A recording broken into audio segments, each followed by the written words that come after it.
नमस्कार दोस्तों, स्वागत है आपका इस वीडियो में। सावन का महीना हो या शिवरात्रि, महादेव हर भक्त के दिल में बसते हैं।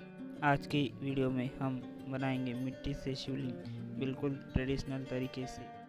शिवलिंग केवल एक आकार नहीं है, ये ब्रह्मांड का प्रतीक है, जलाधारी शक्ति का रूप है और लिंग शिवा का निराकार स्वरूप। मैंने पूरी कोशिश की है इसे पूरी श्रद्धा और विधि से बनाने की, तो वीडियो को अंत तक जरूर देखें। अगर आपको वीडियो अच्छा लगे लाइक और शेयर करें।